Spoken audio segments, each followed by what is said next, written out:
Thank you for attending our event. We'll wait a few more minutes for Professor Espinoza's presentation so everyone has a chance to join. In the meantime, I would like to announce what we are and what we do. My name is Adolfo Plata, and I am the ICC rep and secretary for Hope and STEM. My partner here is the event co-chair and chapter president, Mahak Tiwari. She'll be moderating the Q&A for this event, so please be sure to ask any sort of questions after the event in the chat box below. Phi Sigma Alpha, Hope and STEM, is the local chapter of the National STEM Honor Society and a club at Mount Jacinto College. We stand for honors excellence. We stand for honors excellence, opportunities for growth, perseverance despite hardship, and equity for all. We encourage student participation in science, technology, engineering, mathematics, and more. We also recognize the achievement of our members with awards. We seek to engage underrepresented youth in STEM, such as women and minorities. We lead with honors-related work and projects, build awareness of STEM topics and issues. We encourage everyone to pursue majors and minors in STEM education. With your help, we can continue to hold guest speakers with Professor Espinoza and future events as well. We are always recruiting, and we even have officer positions available for those who would want to make a change in the community. You do not even need to be part of STEM to be a club member, so we are always open to everyone. If you would like more information, you can always contact our president and myself. I will add our emails to the chat box below. Our next orientation will take place on November 16th between 4 and 5 p.m. So if you want a more direct presentation with all our advisors and officers present, please be sure to attend. Now, introducing our guest speaker, Professor Gilbert Espinoza. He's an associate professor of psychology at our very own Mount Jacinto College. He has more than 10 years of experience in mental health case management and employment counseling. His work and experience allowed him to assist those struggling with mental health disabilities to reach their fullest potential. He will be presenting on how COVID has affected our mental health, the importance of mental health signs and symptoms, mental health diagnosis, triggers related to stress, anxiety, and depression, information for local health resources, and helpful tips to take care of our mental health during these uncertain times. You can take it away, Professor. All right, thank you, Adolfo. I appreciate that. Thank you, everyone here for being here and for inviting me. I'm glad I can be a part of your guys' presentation, and hopefully that what I got to share today, may be able to help some of you, all of you, spread the word. Feel free to share. I have put together a short presentation on the current effects COVID has right now in our society. Totally uncertain times that we are living in right now. So again, thanks for allowing me and my expertise and my previous experience to share with you guys the effects that it's having on our mental health and how our society right now has completely changed. And as you can see, look at us all now. Everyone's at home. We're on our computer. We are trying to juggle classes. You guys are trying to juggle classes. Us as professors and faculty are trying to handle meetings all at the same time. And you know what? Talk about stress. And that is exactly what is happening. So what can we do? So what are some things that we can do? So just before we get started, a little bit about myself again. I want to say I started in the mental health field back in 2008. I started off as a case manager for a nonprofit organization called Inca Behavioral Health. I don't think Inca exists anymore. I believe it got contracted out and renamed to Telecare. Maybe some of you might have heard of Telecare. Mental health services that does exist, still nonprofit. And so what I did there was I started off maybe with a case of 10 to 15 adults from the ages of 18 to about 65 who suffer from co-occurring disorders. Now, if you don't know what a co-occurring disorder is, it's basically a diagnosis, usually a mental health diagnosis that's given to an individual who may have been diagnosed with, say, depression or anxiety. Could be schizophrenia and depression, or it can be a diagnosis such as schizophrenia with such and such symptoms, and also at the same time a substance abuse disorder attached to that mental health diagnosis that increases triggers and whatnot. So those are co-occurring disorders. And so with 10 to 15 on my caseload, I was able to work one-on-one with these individuals, help develop improvement plans, which were called IPE plans, ISP plans.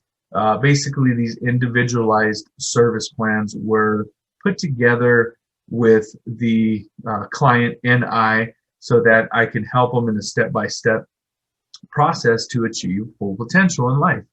And so when you go into the mental health case management field, honestly, you don't know what you're going to get. You can get somebody anywhere from severe psychosomatic symptoms of schizophrenia to severe depression and anxiety. And it just ranges. So you got to meet your client where they're at, and then go on from there to develop a plan. So part of that case management experience led me to work alongside with Department of Rehabilitation, which is DOR, and that is California State Department of Rehabilitation, who actually helps individuals with all types of disabilities. So not just mental health, but both physical and mental disabilities, to re-enter the workforce or to get back into education. So that's another part of it. And so working alongside with DOR in the mental health aspect, I was able to gain a lot more experience on what it takes to get somebody back on track, taking medications, reporting fewer symptoms, having a roof over their head, basic needs. People need basic needs in order to achieve and step on and move forward into a next phase of life, if you want to say. It's not like hey, you're homeless, you're living under a tree, I'm going to go to school and start this fall. It doesn't work like that. So you have to kind of assess this individual, doing an intake assessment with them, finding out where they're at, and then moving on, developing a plan, and helping them achieve whatever goals it is. So with that in mind, I was able to work with Riverside County Department of Mental Health. I started that in 2013 with the experience of case management, and I was now a behavioral health specialist working out in the desert, Palm Springs region. I would cover, I want to say, all of Coachella area, all the way down to almost Redlands area. So I had the whole 10 freeway, if you can imagine that, if you're from around here. The whole desert region was mine. So I became familiar with colleges like College of the Desert, Cal State San Bernardino, of course, MSJC. I am alumni from there myself. So wherever my client was closest to, I would help them commute there, find transportation there, develop a plan to get them back in school, to take classes. So this was very interesting. So as I progressed in that field, the name of the program was called Pathways to Success. And I will share that information in the slides here shortly. But Pathways to Success started in early 2013. Like I said, it originally was in Riverside. We had a sister program in Riverside, but we took some of that information and developed our own in the desert and expanded it in the desert. And then from the desert in 2016, we brought it down to Temecula and Paris and expanded all the way into Lake Elsinore. So I'm glad I was able to be a part of that vocational program called Pathways to Success. So anybody who or might know who receives mental health services and is struggling to obtain employment, regardless if they are receiving SSI benefits or any type of SSDI. If they want to work, there's a way to get around it. And with Pathways to Success, that is one way. So because of that, I was glad to go back to school and get my master's in rehabilitation counseling. That's what I got my master's, and I actually interned with the State Department of Rehabilitation in Temecula and got some hours there. Got really good experience there.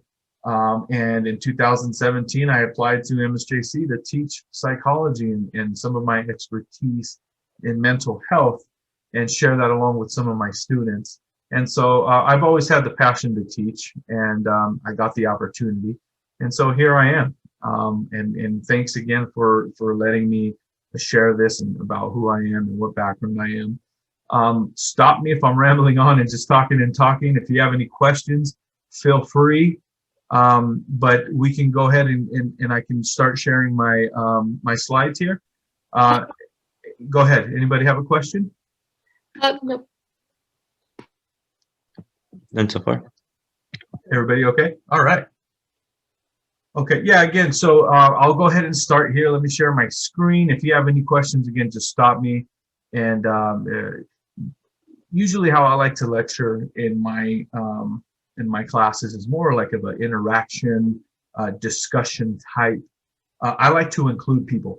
In the field of psychology, you can sit there as a professor and say, learn A, B, C, learn this, learn the definition of that. But okay, fine. But I like to get personal experiences if people like to share.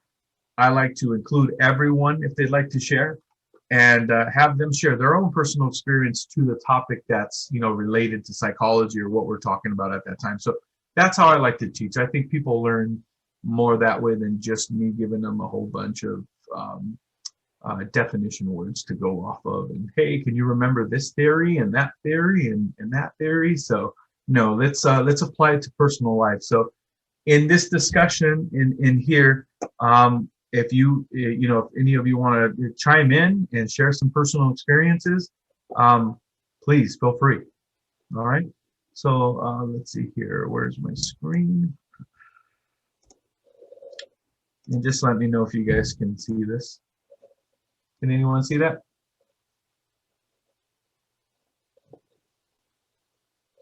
Yes. Yes. Okay, awesome. All right.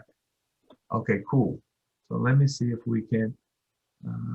All right. So let's see. So mental health on a current pandemic, which is, of course, COVID-19 that just out of nowhere, right, came in a time when it, I don't know about you guys, but in a time where it kind of seemed like things were going pretty good, pretty smooth. I mean, life is stressful in general, period, right? I mean, life ain't perfect. There's always stressors. At least for me personally, things felt like they were smooth. I got a new promotion at work. And then all of a sudden, boom, everybody has to go home and quarantine, right? And what a bummer from left field. So, talk a little bit about that and how that has affected us all. So first, though, before we get started, what is, here we go. Let me see if I can put, all right. So what is mental health, right? A lot of people still question, well, what is mental health? And the first thing that they say is, I don't have mental health. Why do you think people say they don't have mental health? Who wants to take a shot at why somebody, if I say, hey, do you got mental health? Right away, no, I'm fine. Well, they might feel ashamed, maybe, or, think about what others would think. Maybe we think bad about them. I would say that could be one reason. Right, no, exactly. You just said it. Shame. you say mental health, and it right away it triggers somebody, and they're like, oh, I'm not, I don't want to be judged. If I say yes, they might think I'm crazy. There goes the word crazy. There goes the word retarded, stupid, things like that. Cuckoo, old school stuff. No, when we say mental health, we're talking about our mental health, right? Just like you have physical health, right? And we're worried about, taking care of us physically, exercising, eating right. Well, how about your mental health? What are you doing to take care of that, right? So mental health includes your emotional, your psychological, it's your social well-being, all right? It affects how we think, how we feel, how we act. And so part of psychology is the study of how people behave. What is it that you can directly observe of that individual before you can make any type of assessment or take any type of background information and start working with them, right? So we all have mental health, and it's very important to us, okay? So it's essential for personal well-being, family, and interpersonal relationships, right? We all want to be okay with our families and our friends, right? I mean, how many times have you heard before, if any of your families or friends had a concern about your behavior, them call you out on it, right? So, hey, friend, I'm noticing you're becoming a little distant, or seems like you're depressed. Can you talk about it? What's wrong? Right? So obviously, those who are close to us know more, probably almost as much as we do about ourselves, or if not, around the same, right? And so they will tell you, well, hey, I'm noticing a different behavior. So what's going on? Which is good. You want to have those type of friends, right? So we all have mental health, but talking about the topic of COVID, since we're on that, what do you think are the two major things that people are currently experiencing? And that is why you see me, I put it on here, I blasted it. Extreme anxiety, fear that is often, or if not, almost already leading to depression even. All right. How long have we been dealing with this? Since March? What do you guys think? I think March, early February, maybe mid-February when all this started happening, right? That's already what, 9 months ago? That's a long time for us to kind of be, I don't know about you guys, but I still kind of feel like I'm left in the dark right now. Do you guys feel like that? What's happening? Talk about uncertain times, right? So when us as humans, right? We're human. When we feel uncertain about what's going to happen in the future, right away, your worry starts to come out, fear of the unknown, and anxiety. And when you have that for too long, then depression starts to kick in. Okay, so this is all it's kind of like, you can call it like a pyramid effect over time. And that's exactly what we're seeing here. So what are some of those symptoms really quick? So excessive worrying, if you can see here, loss of appetite, feelings of doom, especially, trying to get through school right now. I can feel some of you as students trying to juggle all your classes online, especially if it's your first time trying to do this. Well, guess what? I'm in the same boat with you. This is the first time I've ever had to teach online completely. I'm more of a guy who likes to be in front of class. I like to be there.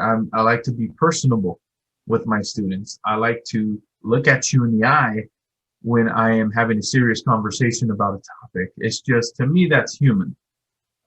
This Zoom stuff, okay, it works for the guidelines, okay, but it still worries me, okay, but we're doing our best, all right, and that's all we can do. So but what you don't want, and I'll talk about this a little bit later and I'll highlight it here, is a loss of all hope. You guys see that there?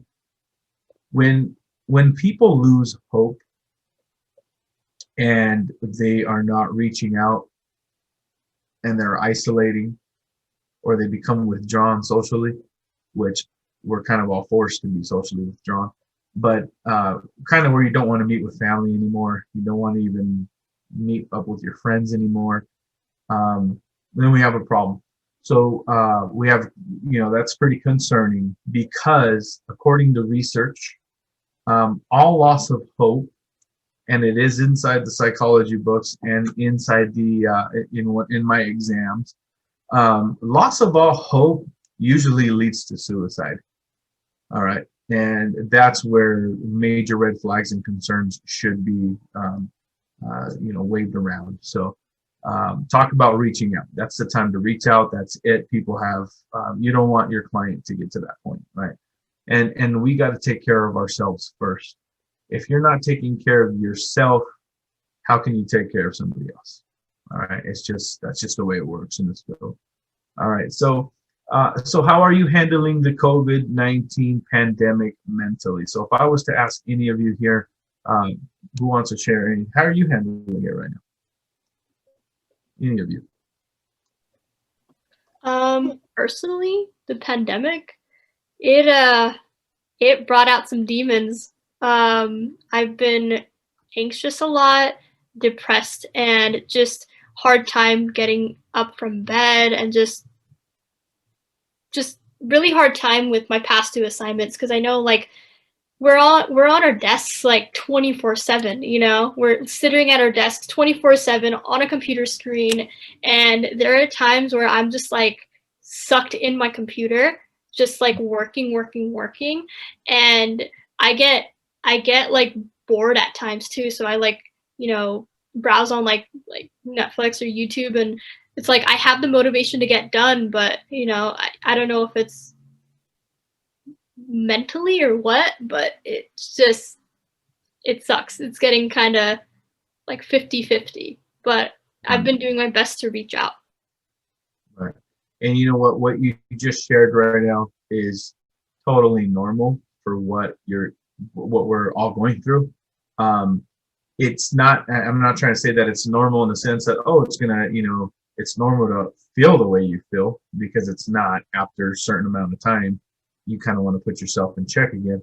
But no, I feel you. Yeah, that's all I feel like I've been doing is being behind a screen all day, because what we're doing is our duties, right? You're doing your duties, I'm doing mine. They want to keep us, not isolated, but what do you call it? 6 feet apart still, and certain things are still closed, and outside dining and stuff, right? It's part of what they call the new normal, I guess, right? But this new normal, to me, is not normal, and that's how I feel personally. So I feel you on that. Okay. Anybody else want to share how they feel mentally? Could you hear me? Yeah, Mary. Oh yeah, hi. Sorry.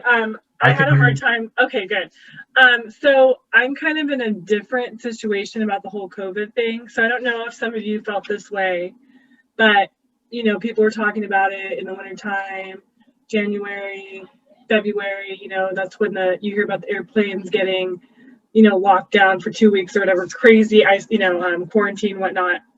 And to be honest with you, I was in straight denial. I'm like, there's viruses that have been existing on Earth for millions of years.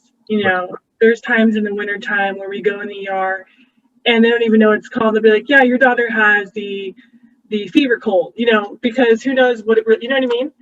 Right. And this has been going on for years, right? Oh, it's wintertime and you have, it's not the flu, it's, there weren't really names for these viruses.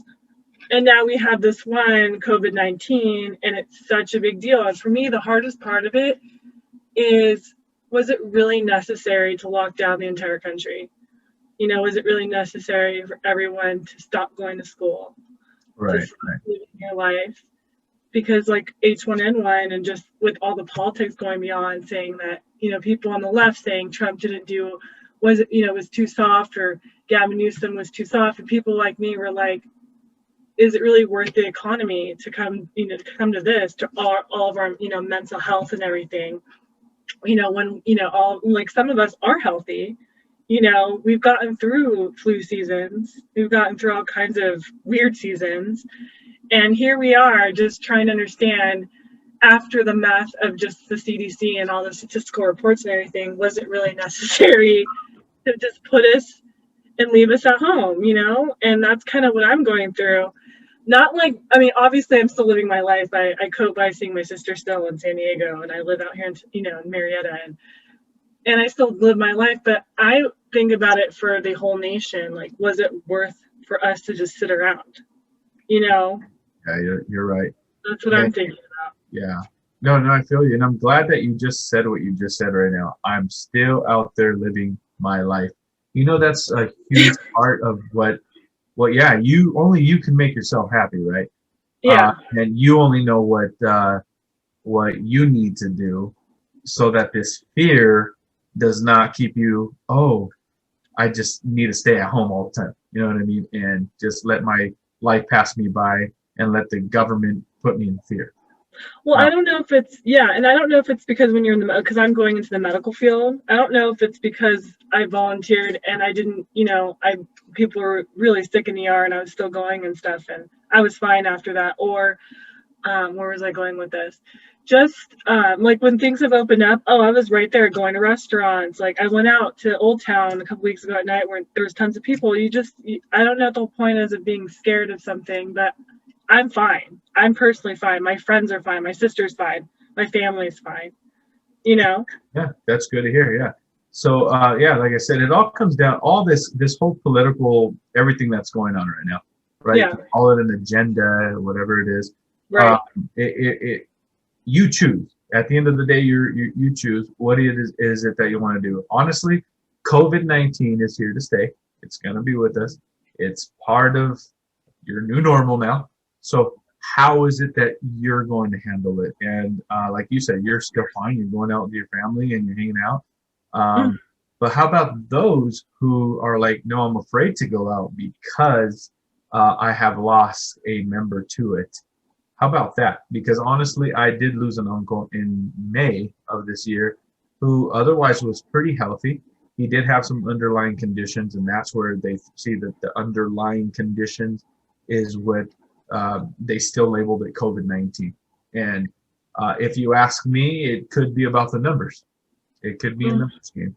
But we can go on and on about that, and you know how that goes, right? Right. So, but yeah, I mean, it's still, like you said, I was in denial myself for a while, you know, like, no, nothing's going to hold up. What's going on now? Now I'm hearing this now, you know, and so I think we're getting ambiguous messages from all around social media, and that's what's causing the chaos, the protests, the riots, all at the same time too. So you never know what you're going to get. It's just kind of like, what do you really believe in, and what are you going to pursue? And you believe it or not, your mental health just goes along with that, and you're either going to stay stuck left, right, or in the middle, right?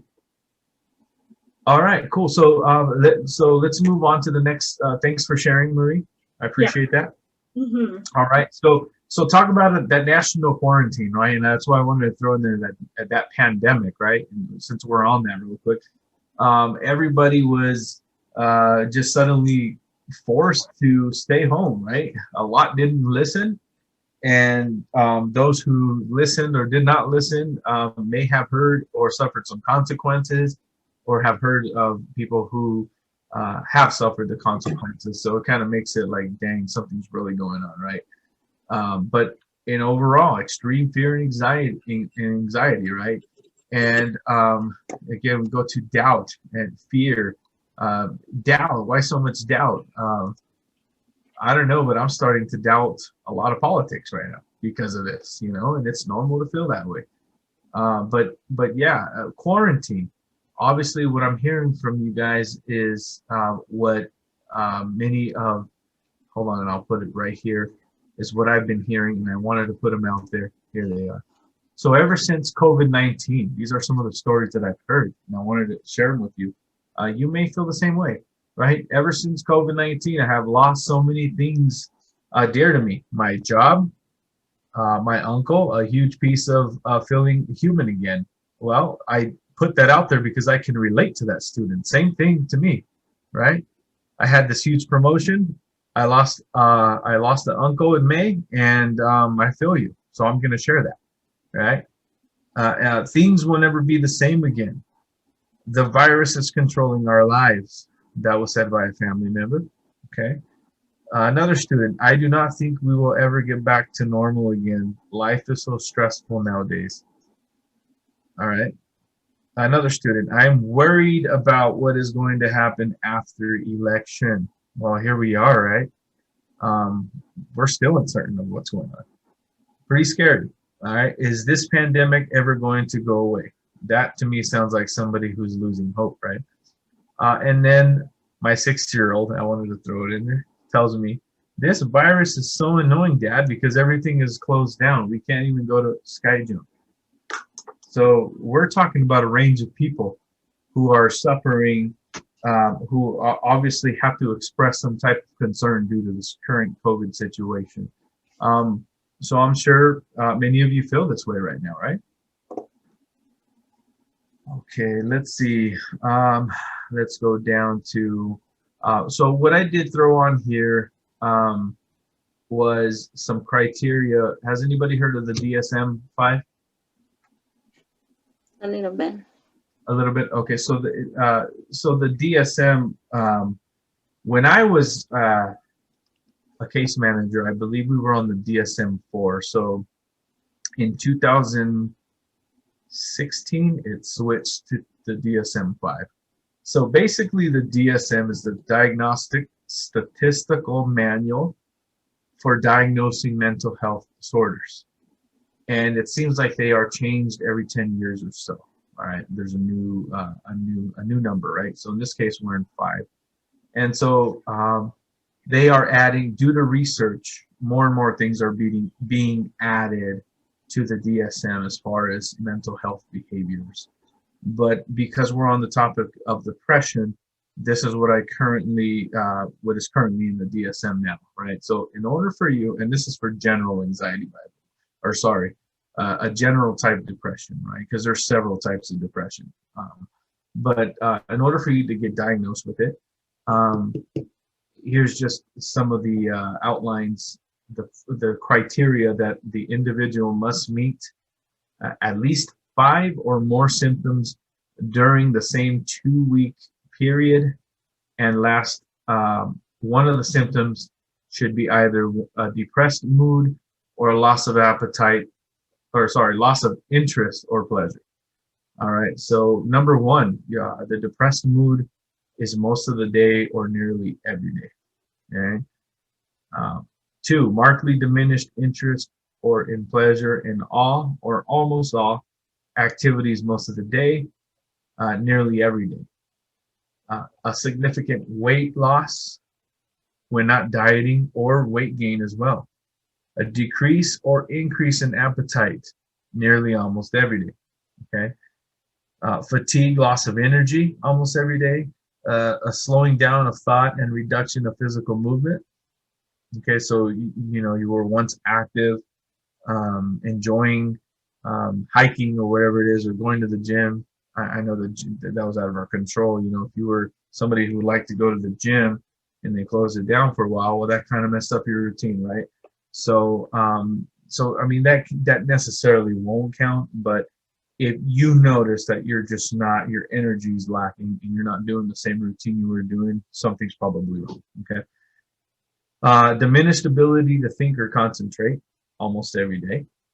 Feelings of worthlessness, excessive or inappropriate guilt, recurrent thoughts of death. And again, that's where you don't want to go to. But once people start mentioning suicidal plan or what they would do, then we're into real huge red flags, right? But I just wanted to put that out there for you guys to share, or if you knew anybody that is not familiar with the current DSM-5 diagnostic criteria, that's for depression.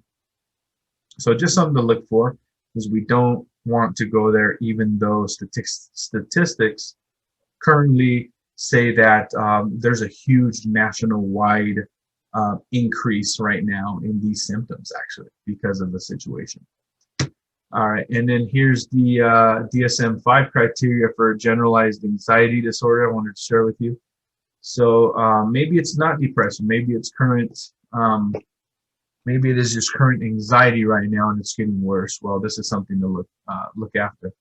So the presence of excessive anxiety and worry about a variety of topics, events, or activities.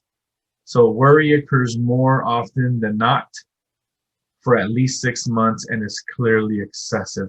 So right now, it's been more than 6 months, obviously, with the COVID situation. So just something to look out for. If it's been getting worse since, the last 6 months, maybe there's something, to look out for, okay?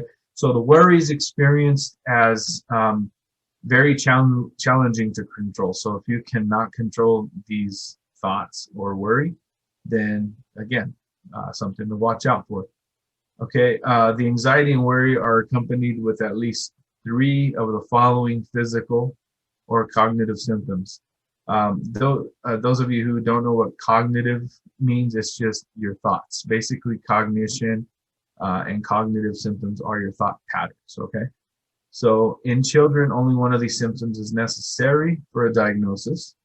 But edginess, being restless, tiring easily, more fatigued than usual, impaired concentration or feeling as though the mind goes blank at times, getting irritable, cranky, right? Increased muscle aches or soreness, difficulty sleeping, so tossing and turning, trouble falling asleep or even staying asleep, just being restless, things like that, because you cannot shut your mind off for whatever reason is going on in your current life situation. So just something to look out for. This is what the DSM says. You may have generalized anxiety disorder. Okay. Any questions so far on either of these two in the DSM-5?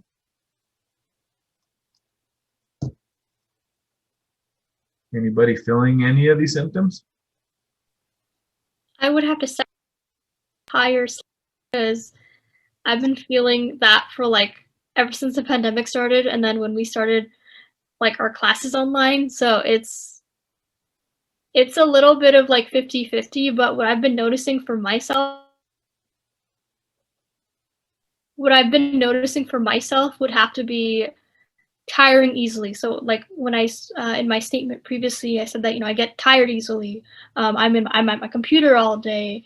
My mind kind of goes blank. I sometimes stare off into space, and irritability. I'm starting to lash out. I don't know if anyone else is feeling that way, but or has been feeling that way. But I've been trying really hard to not lash out, whether it's friends, family members, or even just part of our communities too. No, that is totally normal what you just said. It's part of it. So lashing out, yeah, I'm glad you brought that one up. So being edgy and then suddenly snapping on somebody for whatever it is that they said, or might have triggered you in some way, is part of it. It's like a buildup of pressure that we try to hold in during the day because of all the responsibility we have, all that time you're looking at the computer, all the homework that you got to turn in, the expectations, the meetings. That is stress. And so when you get a little bit of that cushion or that time, and somebody just comes out of nowhere and says, hey, did you do this, blah, blah, blah, you're going to be like, what? And snap. It's part of it. It's part of it. I wouldn't necessarily, because of the current situation and what you just told me, a lot of that sounds like it's just from being on the computer and staring at it all day. Did you know that you mentioned that you get tired easily and kind of just fatigued? Yes. Yeah, so that could be more of a just from staring at a computer all day, because I feel you, same thing. I'll be on the computer all day and then go take my break for 5-10 minutes, and I feel like just knocking out because I was staring at a computer all day. So it could be part of that too. Okay, awesome. All right. Anybody else want to share anything else or have any thoughts or any comments on this section? Okay, so if there isn't, moving on to, I did tell you guys that I was going to share the um, two neurotransmitters that are mostly actually involved with depression and anxiety right now. Serotonin and dopamine. Do those ring a bell to anybody here? Biology, 100% bio and chemistry. Yep. So in chapter 3 of my psychology course, we do go over the biological foundations of psychology. And so in that, we're talking about neurons, neurotransmitters, and pretty much the brain circuitry system, the CNS, the central nervous system, autonomic nervous system. So those of you who are going into the medical field will definitely want to, this is something you want to learn here, right? But there's plenty of neurotransmitters out there that, we can go on and on, but I just wanted to share these two. When you have low serotonin levels, what do you think, what type of diagnosis are you linked to? Does anybody want to take a hack at that? Low serotonin levels.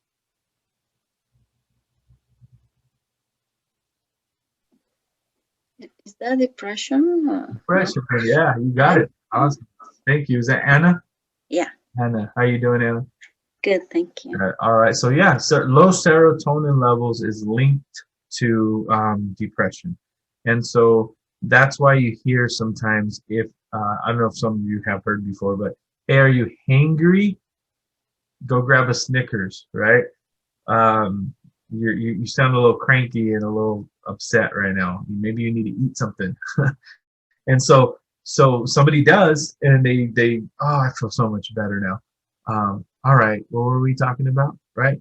So serotonin is a neurotransmitter that when it's increased, it elevates our mood. Or if it's low, then our mood is kind of cranky and depressed, okay? Now, how about dopamine? Dopamine. Would that be anxiety? So more linked to, okay, so dopamine, if there's too much of it, yeah, it could link to anxiety. Like, for example, let me tell you. So I have a bad habit of every morning I need my energy drink, right? I've gone from the coffee the coffee stage, which I still have coffee here and there, but if there's an energy drink in my fridge, you best believe that's going to be my breakfast. And yeah, that's one habit that I got to work out on. But talk about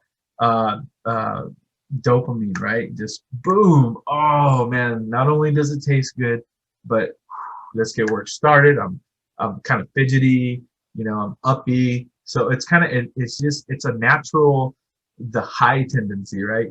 The pleasure, there you go. The pleasure, I like to call it the pleasure neurotransmitter.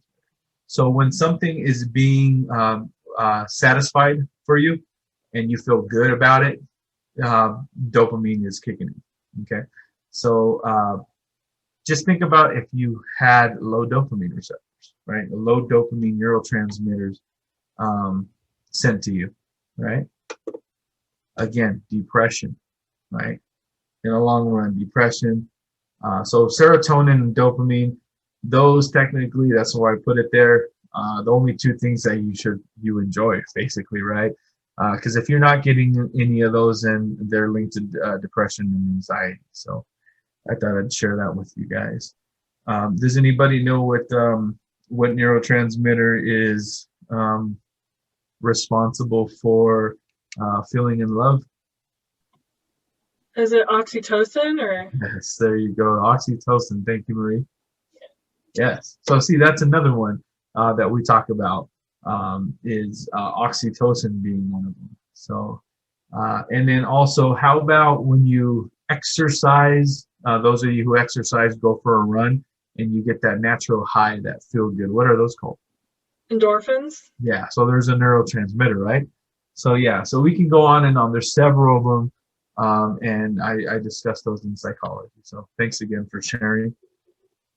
All right, so still on that topic, so brain circuitry, what's happening in the brain, right? So when you're experiencing fear and anxiety, what's triggered in the brain? Has anybody heard of the amygdala before? Yes. The amygdala, there you go. All right. So that's there's activity going on in the amygdala, which is the almond-shaped set of neurons that are located deep in the brain's medial temporal lobe. Does anybody know where the temporal lobe is? It's on the sides here, mostly, right? So that there's activity going on here on the side, and then another neurotransmitter is GABA, GABA, GABA, and that one has been regarded mostly as essential to the regulation of your anxiety. Okay, so too much GABA means more anxiety. Lower GABA levels, less anxiety.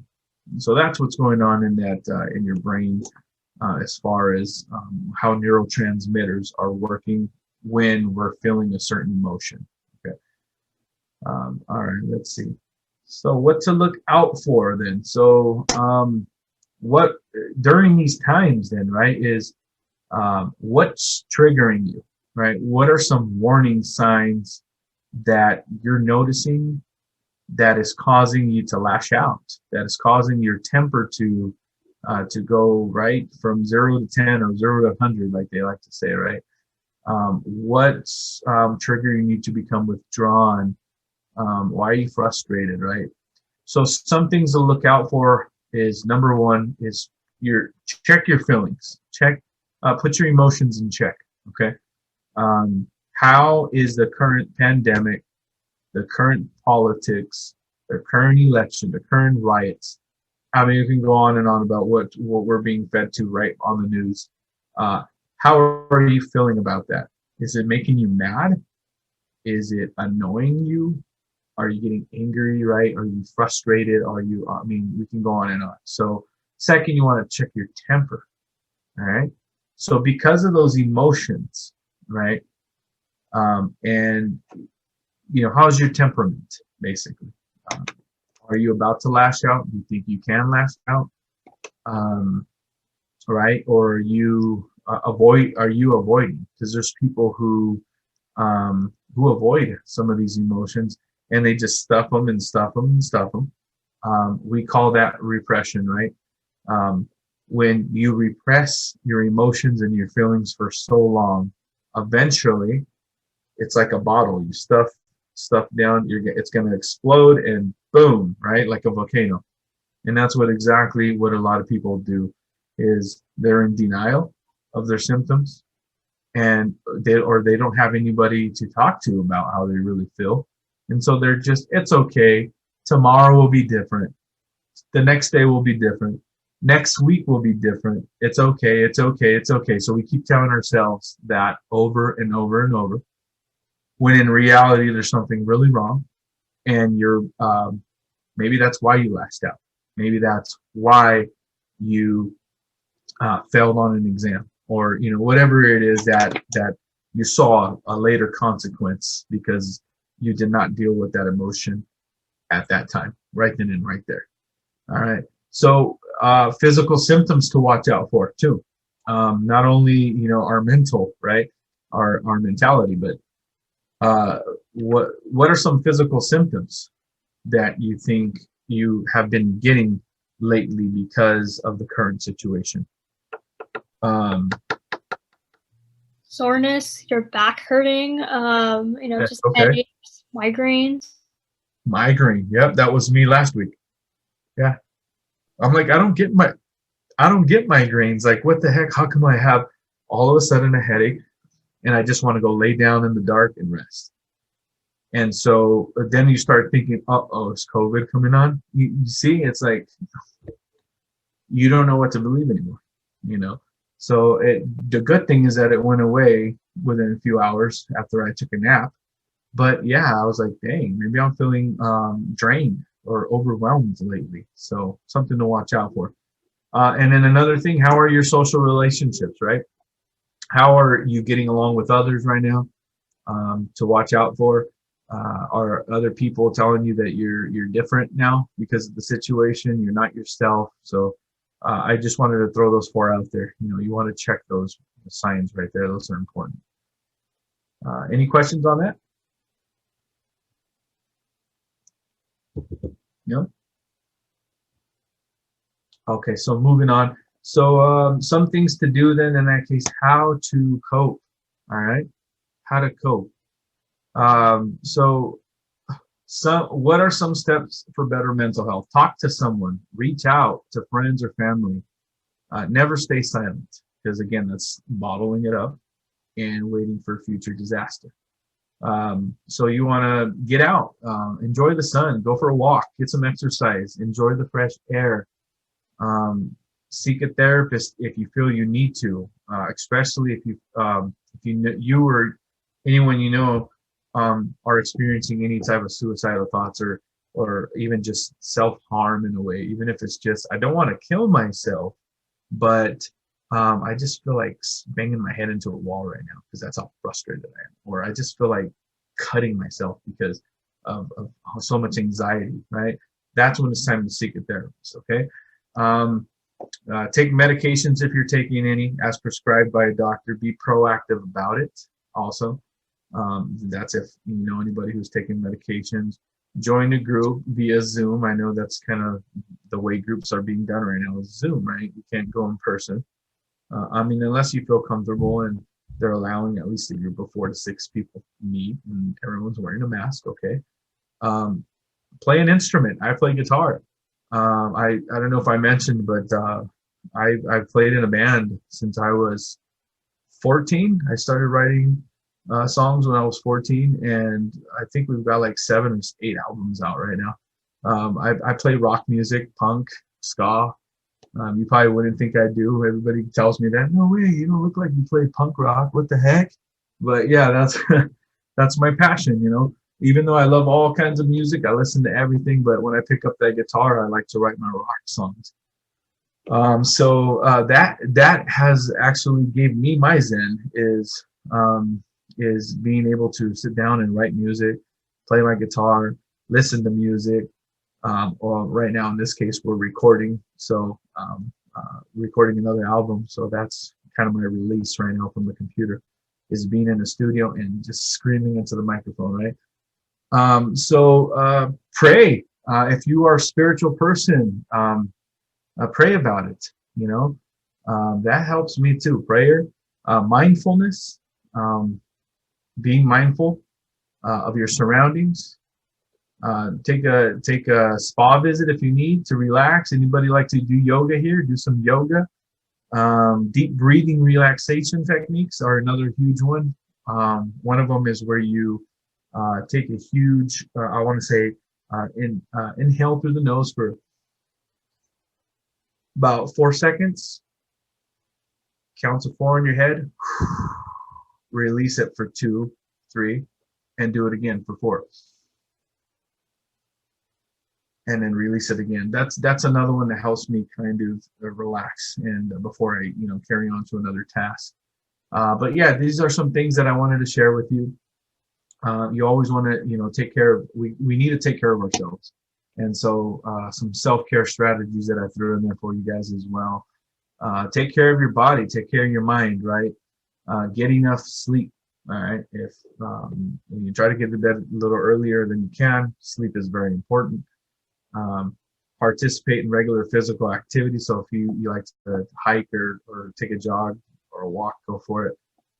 Eat healthy, right? This is one thing where I lag at. I don't eat healthy, even though I should, because I know when I eat healthy, I actually do feel better after 2 days. Believe it or not, eating healthy in just like 2 days, I'm like, holy, why do I feel different? And then here I go, the weekend comes and cheat. So yeah, I'm not good at that. But if you're one who likes to eat healthy, stay on that routine. Avoid tobacco, alcohol, drugs, right? Because if you're already depressed or anxious, just taking in alcohol or any type of drugs just increases or enhances that symptom. Limit your screen time. Maybe Mahak, maybe I know this is something that's kind of hard for you to limit your screen time, right? Yeah, it is. Thank you. Yeah, maybe just set aside a time, like make it a routine where you can just, hey, you know what? I don't care what I have to do in the next 10 minutes of looking at the screen. I'm going to take a step back and I'm going to do 25 crunches or 25 push-ups, or I'm going to walk away. You know, I have my weights right here next to me. So when I, in a little breather, I'm going to lift up these weights and then get like a little set in real quick, you know. My dumbbells, or just go and take a walk outside and get some sun for 10-15 minutes and come right back to your screen.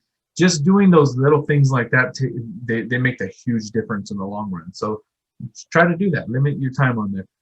Relax and recharge. If you need to take a nap like I did the other day, I just forced I didn't even have to force myself. I was just that tired, like you said you did. So go take a quick 15, 20, 30-minute nap, and boom, you'll see how you'll be surprised how recharged you'll feel. So yeah, you got to take care of your mind, keep the regular routine, limit social media use, right? Not medial, but media. So that's one thing where I can do myself is just, do I have to hop on Facebook today and really check something? No, you know, I can avoid that. But you want to stay busy. You want to focus on positive thoughts.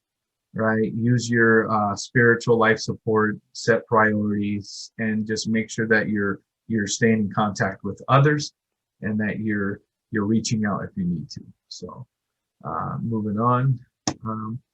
I don't know if anybody here follows Greg Laurie or knows who Greg Laurie is. Yes, I do. You do? Awesome. Cool. Yeah. I love Greg Laurie. So I get my daily devotions on email from him, and I read them, and they help me when, you know, with my prayers and my spirituality. And so I just shared some information on here for you guys. So any of you who would like to read it on your own time, there's a couple Bible verses in there that just help me to relax. So just throwing it out there. Okay. And then moving on to some resources. Here you go. There's plenty of them out there, but the ones, if you're in this area, here, like, meaning the area, I'm talking about Hemet, San Jacinto, Marietta, Temecula, Paris, Moreno Valley, Riverside, all the way up into the desert, Palm Springs, Banning, Indio. This right here is some good stuff. So Riverside University Health System, behavioral health, that was my employer for the last 7 years. And I got, you know, plenty of experience with them. They also have a crisis intervention and suicide prevention helpline. There's a 951 number there. So if you know anybody who's, you know, they just need to reach out ASAP, I would encourage you to call or have them call. Also, the crisis line for the veterans as well, okay, is right here. The Hemet Mental Health Clinic is a good starting point. It's here local in Hemet, San Jacinto area for counseling and mental health. I put their address and their phone number in case you wanted to have an intake or know anybody who needs to reach out to a therapist and have an intake done here locally. NAMI, anybody heard of NAMI, National Alliance on Mental Illness? I've heard of them. Don't they also like participate in like NAMI walks and all that? Yes, awesome. Yeah, every year in October, they would do the NAMI walk here at the Diamond Valley Lake, and it's awesome. You know, walk a couple miles around, participate. It was pretty cool. They couldn't do it this year, so, you know, because of the situation. But I sure hope that it's not that next year the same way. But NAMI is a really, really good resource. Check it out, NAMI.org on there. They have advocates that you can speak to, which they call peer-to-peer counseling. I noticed it down there. Work one-on-one with peer support. And then Pathways to Success, which is the vocational program that I was with and helped develop since 2013, and it's still currently going. And I listed Temecula, Riverside, Hemet, Lake Elsinore, assist individuals with mental health disabilities to obtain employment and educational goals. So that's one resource I'd definitely like to share, because it seems like nobody knew that we existed. And it was kind of like, are you serious? They're like, no, you know how hard it was for me to obtain employment because I was getting SSI and I didn't think I can work, and I thought they were going to take the SSI away from me. And so all these rumors going around, and they didn't know that, yes, there's Ticket to Work. You are able to go to work and look, make a certain amount of money and still receive your benefits for your disability. So nothing to worry about. We help you, figure it all out basically in the plan. So that's there. Some more resources, the telecare. I believe they're still in Riverside because I know their San Jacinto telecare just closed down. So it's kind of like, hopefully they're not going out either. But I believe they're still in Riverside. So anybody who's out there and needs mental health services or know anybody who needs homeless outreach, they're part of that. 360 Behavioral Health, which I just found out they're new. 360 Behavioral Health works with children with autism. So if you know anybody who has a child or know somebody whose child is diagnosed with autism spectrum disorder, 360 Behavioral Health is been around, and they're pretty good. I'm actually going to start working for them part-time. I believe I start my training in a couple of weeks, so I need to check on that. And let's see here, ITFETS Emergency Services, and then the CARES line are here. Or if you know anybody who has substance abuse issues, I also put the 1-800 number there to get assessed through the CARES line as well. Other than that, I know we're kind of going over here on our time, but I think that pretty much wraps it up. If there's any questions, concerns, or comments or anything, I'm here to answer. Sorry. Go ahead. Oh yeah, go ahead, go for it. Thank you, Marie. And I know for most of us that are MSJC students, we also have the Student Health Center, and it's free walk-in and virtual walk-in as well since we're in Zoom, and they also take appointments. Awesome. Yeah, you know what? I heard about that. I haven't not been connected to somebody there yet to see how they work. So how do you set an appointment by sending them an email? How does that work? So I can take note of that. It's actually, so basically what you have to do is you have to go on msjc.edu/student health center, and all the information is there. I'll put the link in the chat. Oh, yeah, can you send me the info on that? I appreciate that.